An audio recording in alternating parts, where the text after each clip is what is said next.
안녕하세요. 경자입니다. 이번 주는 2022년의 첫 번째 주였습니다. 올해의 증권시장이 개장하기도 전에 오스템 임플란트는 거래가 정지되는 등 다사다난했던 한 주였는데요. 그래서 이번 주 주요 뉴스를 오늘도 뒷북으로 가볍게 말씀드리도록 하겠습니다. 오늘 말씀드릴 뉴스는 세 가지입니다. 이번 주 한국 증시는 미국 연준 영향을 많이 받았는데요. 자세한 내용 말씀드리고요. 그리고 삼성전자, LG전자는 좋은 소식을 전했습니다. 마지막으로 조금 전에 말씀드린 오스템 임플란트 사태에 대해서 전해드리도록 하겠습니다. 그럼 첫 번째 뉴스입니다. 이번 주에는 지난 12월의 FOMC 회의의 의사록이 공개가 되었는데요. 그 의사록 내용이 시장이 예상하지 못했던 수준이 담겨 있었기 때문에 주식시장에 큰 영향을 주었습니다.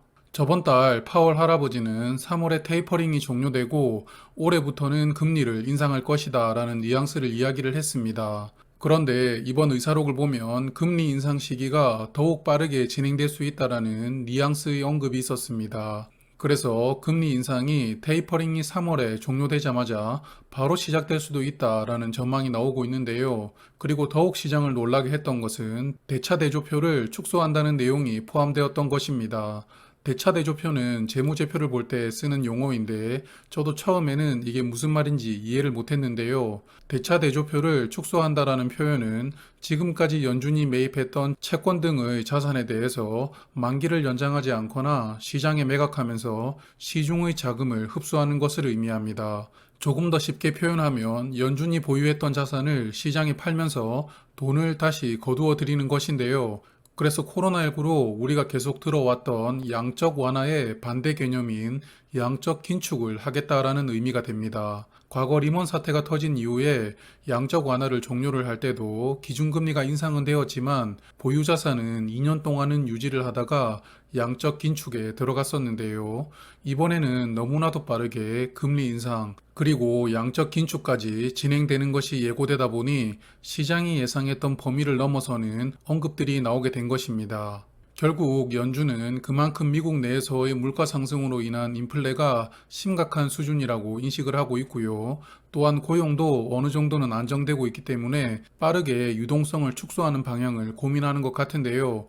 결국 이 모든 결정은 달러 가치를 더욱 상승시키는데 초점을 맞추면서 미국의 인플레까지 같이 해결하는 것을 목표로 한다고 생각합니다. 그래서 이러한 뉴스로 인해서 이번 주 미국 국채 금리는 폭등했는데요. 10년물, 2년물 모두 1년 최고점입니다. 이러한 금리 폭등으로 인해서 미국 주식시장도 이번 주 하락을 기록했습니다. 특히 나스닥이 약 5% 하락하면서 금리 인상이 성장주에게는 치명적이다라고 생각이 되었습니다. 그리고 한국도 달러 유출을 최대한 막고 인플레를 잡기 위해서 올해도 금리를 여러 차례 인상할 전망인데요. 바로 이번 달에 금리가 인상되는 것이 전망됩니다. 이번 달에 금리를 추가 인상하면 반년 동안 금리를 3번 인상하게 되는 것인데요.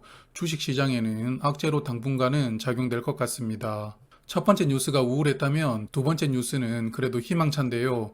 대기업 중심으로 21년도 잠정 영업 실적이 발표되고 있습니다. 삼성전자 그리고 LG전자가 모두 역대 최고 실적을 기록했는데요. 먼저 삼성전자부터 보면 21년 매출액이 279조 원이라고 합니다. 역대 최고 매출액이라고 하고요. 영업이익은 51.5조 원으로서 역대 3위 기록이라고 합니다.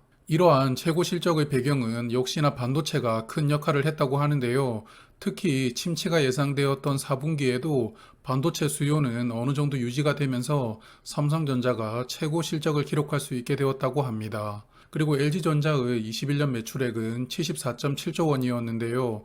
LG전자도 역대 최고 매출액을 기록했습니다. 창사 이래 처음으로 매출액이 70조 원을 넘었다고 하네요. LG전자가 사상 최고 실적을 기록할 수 있었던 배경은 생활가전이라고 합니다. 생활가전 시장에서 미국의 월풀을 제치고 처음으로 글로벌 1위를 달성하는 것이 예상된다고 합니다.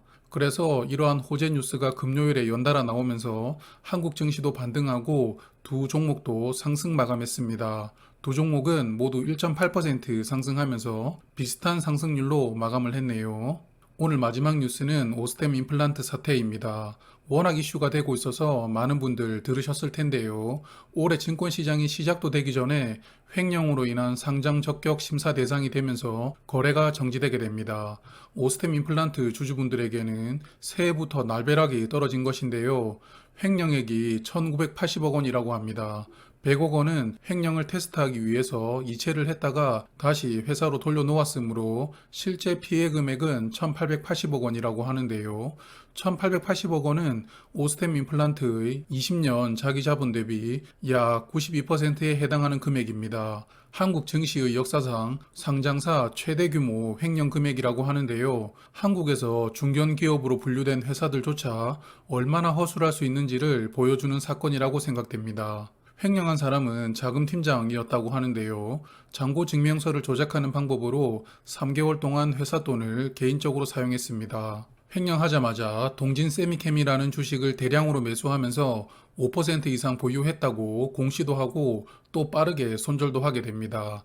이 때문에 동진 세미캠을 손절한 것은 작전 세력과 자금 세탁을 한 것이다 라는 논란도 있고요. 그리고 결국 이 범죄자는 본인 건물에 숨어 있다가 경찰에 잡히게 되는데요. 그 사이에 가족들에게 부동산을 증여하고 회원권도 사고 금괴도 680억 원치나 삽니다. 정말 대도의 진면목을 보여주는데요. 여하튼 이슈는 1880억 원 중 얼마나 회수를 할 수 있느냐인데 아직까지도 자금의 절반도 회수가 되질 않았습니다. 그리고 오스템 임플란트 회장의 지시로 횡령을 했다 이렇게 주장을 하고 있는 상황이기 때문에 사태가 일파만파로 커지고 있는 상황입니다. 그리고 오스템 임플란트 회장은 개인 지분으로 주식담보대출을 1100억 원 받았는데요. 문제는 거래가 정지되었기 때문에 담보 효력이 없어져서 대출 연장이 되질 않는다는 겁니다. 오스템 임플란트의 거래가 재개가 되지 않는다면 조만간 회장과 증권사 간의 소송도 예상되는 상황입니다. 오스템 임플란트는 임플란트 대장주로서 코스닥 시가총액 19위 종목입니다. 그리고 외국인 지분율이 약 44%인데요. 저는 이러한 사건이 결국 왜 한국이 코리아 디스카운트를 당하고 있는지에 대한 이유를 보여주는 사건이라고 생각이 들었습니다. 그러므로 최근 화두가 되고 있는 ESG를 말로만 강조를 하지 말고 이번 사태로 모든 상장사들이 더욱더 투명하게 회사를 공개하고 건강하게 경영해 주기를 바라봅니다. 뉴스는 여기까지 말씀을 드리고요. 이번 주 증권시장 간단하게 정리하겠습니다. 이번 주 코스피는 4일 동안 음봉을 보여주다가 그래도 어제는 반등으로 마감했습니다. 그래도 3,000포인트가 무너졌는데요. 기관이 약 4조 원을 매도하면서 지수 하락을 유도했습니다. 코스닥 시장도 흐름은 코스피와 비슷했습니다만 하락폭이 더 컸습니다. 코스닥 시장도 1,000포인트 무너졌고요. 외국인과 기관의 쌍끌이 매도를 개인이 홀로 받아준 한 주였습니다. 환율은 1204원으로 마감했는데요. 최근 1년 동안 최고점 환율입니다. 코로나19가 시작되었을 때 환율이 1290원까지 상승한 적이 있었는데요.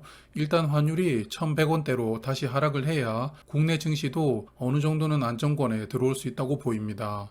이번 주 코스피 시장에서 외국인은 삼성전자를 가장 많이 매수했고요. 12월에 이어서 1월의 첫 번째 주도 삼성전자를 가장 많이 매수하고 있습니다. 그리고 LG에너지솔루션의 영향으로 끝없이 추락할 것 같던 LG화학이 이번 주만 17% 상승하면서 반전을 보여주었는데요.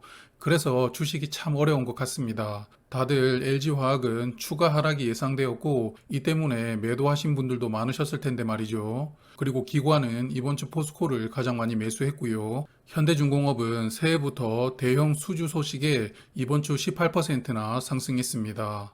코스닥 시장에서는 외국인은 위메이드를 가장 많이 매수했고요. 상위 매수 5개 종목이 모두 하락했던 특이한 한 주였습니다. 그리고 기관은 SNK를 가장 많이 매수했는데요. SNK는 지난번에 소개를 드린 것처럼 자진 상패를 추진 중이죠. 37,000원에 주식을 반납할 수 있는데 현재 주가는 약 36,000원입니다. 1,000원의 차액을 먹으려고 기관이 지속 매수 중으로 보입니다. 그럼 이제 5번째를 맞이하는 주린이 주식심리 시작하겠습니다. 오늘 주제는 나는 인공지능이 없다인데요. 주식 투자를 할 때는 인공지능이 없어야 좋은 순간이 있습니다. 오늘은 이 주제에 대해서 말씀을 드릴게요. 저번 주 주식심리에서는 매수하기 전 화면 보시는 4가지 기준을 정해 두시는 게 중요하다라고 말씀을 드렸는데요. 그만큼 신중하게 매수를 해야 되고 또 기준대로 매매를 해야 된다를 강조드렸습니다. 그래서 이렇게 매수하기 전 정했던 나의 기준 가격에 들어온다면 기계적으로 매수와 매도를 하는 것이 중요합니다. 그러므로 기준을 세우실 때는 인공지능을 풀로 돌리시면서 계획을 잘 세우셔야겠지만 계획이 세워지고 난 다음은 인공지능을 제거해야 되는 것입니다. 그래서 얼마에 매수를 하겠다 정했으면 그 가격대에 매수를 하는 게 중요합니다. 떨어질 때는 더 떨어진다라는 공포감 때문에 쉽게 매수가 안 될 수도 있는데요. 그 공포를 이겨내야 되고요. 그리고 또 주가가 상승해서 매도 기준 가격에 오면 미련 두지 말고 기준대로 매도를 해야 됩니다. 더 오른다고 생각이 들겠지만 욕심 부리지 말고 딱 정해진 가격에서 팔고 나와야 되는 것이죠. 그래서 저는 미리 기준 가격에 매수 매도를 걸어둡니다. 어차피 하루 단타 목적으로 종목을 매수하지 않으므로 내가 매수하려던 종목이 나의 기준 가격 근처에 오면 미리 기준 가격으로 매수 주문을 넣고요. 그리고 보유하던 종목이 상승해서 매도의 기준 가격 근처에 오면 미리 기준 가격으로 매도 주문을 넣어둡니다. 이렇게까지 기준을 강조하는 이유는 결국 사람의 심리라는 리스크를 최소화하는 게 중요하다라고 깨달았기 때문인데요. 기준을 세우고 기준대로 매매를 하지 않으면 결국 욕심과 공포에 의해 내동매매를 하는 경우가 많았습니다. 그래서 저는 차트는 기준을 정할 때만 참고를 하고 매매를 할 때는 차트를 보지 않습니다. 개인적으로 차트는 결과를 보여주는 지표라고 생각을 하기 때문에 매매 도중에 차트를 보게 되면 저는 혼란스럽기만 하더라고요. 물론 투자에는 정답이 없고 수익만 낼 수 있다면 어떤 방법이든 저는 좋은 방법이라고 생각합니다. 그러므로 현재 투자가 잘 되고 있으시다면 지금의 방법대로 잘 투자하시면 될 것이고요. 마음먹은 대로 잘 되질 않는다면 제가 조언 드리는 부분들을 살짝 고민을 해보시는 것도 좋을 것 같습니다. 이번 주 주식시장은 암울했는데요. 다음 주 주말에는 빨간 나라에서 다시 만날 수 있기를 바라봅니다.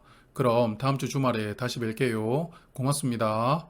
주말 즐겁고 행복하게 보내세요.